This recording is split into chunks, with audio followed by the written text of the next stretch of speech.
came from Nagpur. I want to ask you one question about Vedas because I believe Vedas are main scripture of Hinduism.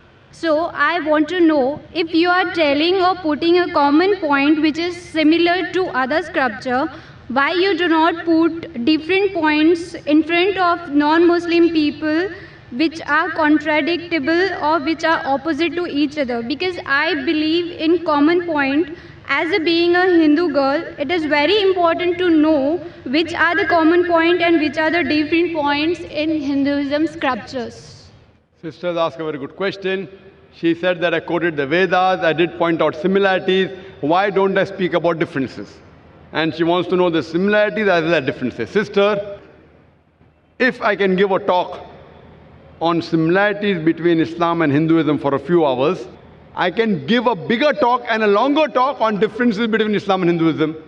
But the reason I chose to speak about similarities, because that is the advice given by my Creator Allah subhanahu wa ta'ala in the Quran, in Surah Al-Imran, chapter number 3, verse number 64, which says, Kul ya ahlal kitab, say, O people of the book, ta'alaw ila kalimatin sawa'im bayna baynakum, come to common terms as between us and you. Which is the first term? Allah na'budu illallah, that we worship none but Allah. Wala nushrika bihi shay'an, that we associate no partners with Him. Wala yattakhidha ba'duna ba'dan arbabun min dunillah, that we erect not among ourselves lords and patrons other than Allah. Fa in tawallaw, if then they turn back, faqulu shahadu, say ye bear witness, bi anna muslimun, that we are Muslims bowing our will to Allah subhanahu wa ta'ala. This verse of the Quran shows us a way how to speak with different kinds of people.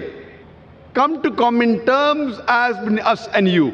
Which is the first term? The most important term is Allah na'budu illallah, that we worship none but one Almighty God. Regarding differences, sister, I can give a talk for hours together about differences. Not that I can't, but it will bring animosity. Maybe it will hurt the feelings of someone. That we may be forced to do during a debate. When there is a debate, for example, I had a debate with a person by the name of Dr. William Campbell. Did you heard that talk, sister? Yeah, I have seen your videos. So that talk was talking about differences between Christianity and Islam. Why? He wrote a book saying there are 30 scientific errors in the Quran. And for 8 years, no Muslim replied. In USA, it became a hot seller. So the students of US, they called me and we had a dialogue. The topic was Quran and Bible in the light of science. Whatever allegations they had against the Quran, I replied to all. I posed 38 points from the Bible which is against science. He could not reply to any. So in a debate, I may have to do that. If I have a debate with a Hindu scholar who says that Vedas are completely with science, so then I can talk about the unscientific things. But if I talk about differences, maybe you may feel offended. So if you want to go on a higher level, surely you can ask queries at IRF. We'll give you all the things. But in public, I personally don't want to talk about contradictions unless someone forces me. Not that we aren't aware. But if you know the similarity, what I'm telling you, let us agree to follow what is common. So what I tell the people, what is common in the Vedas, in the Bible, in the Quran? Let everyone agree that at least one book is the word of God. Hindus will say, Veda is the word of God. Christians will say, Bible is the word of God. Muslim will say, the Quran is the word of God. I tell them a thing which everyone wouldn't mind agreeing. Let us agree to follow what is common. So when you follow the commonalities in the Vedas, in the Bible, in the Jewish scriptures, Talmud, in the Quran, we find all the scriptures says there's one God. All the scriptures says the last and final messenger is Prophet Muhammad, peace be upon him. So I'm asking you, sister, why don't you believe in one God? I want to ask you the question, sister. Do you believe there's one God? Yeah, I believe in one God. Do you believe, and do you believe, sister, that the last and final messenger is Prophet Muhammad, peace be upon him?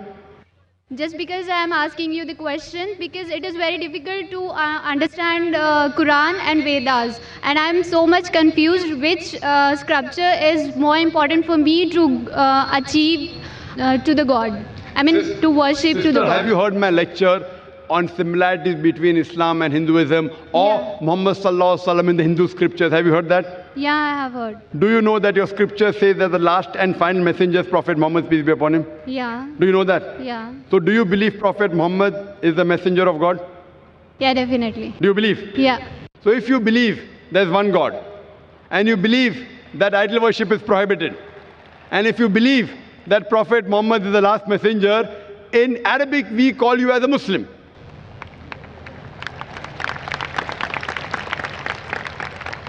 Sister, do you believe in one God? Yeah, I believe in one God. Do you believe there's no idol worship?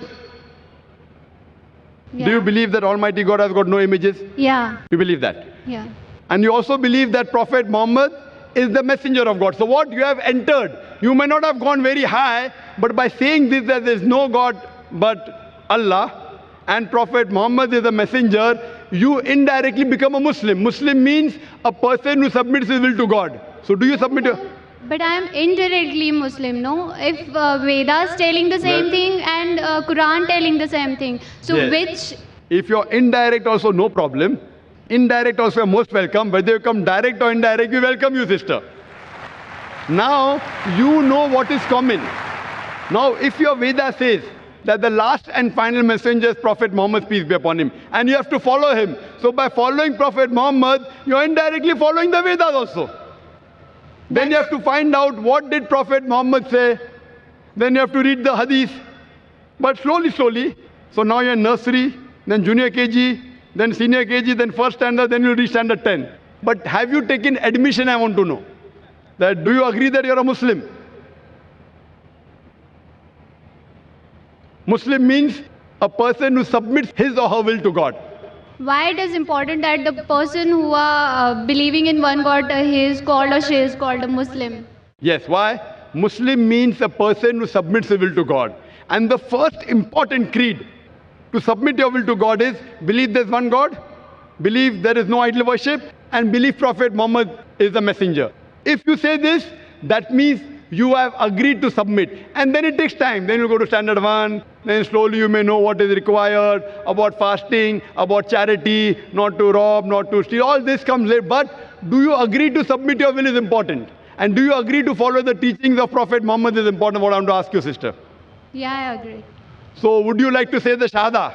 Shahada means would you like to say in Arabic that there is no God but one God and Prophet Muhammad is the messenger?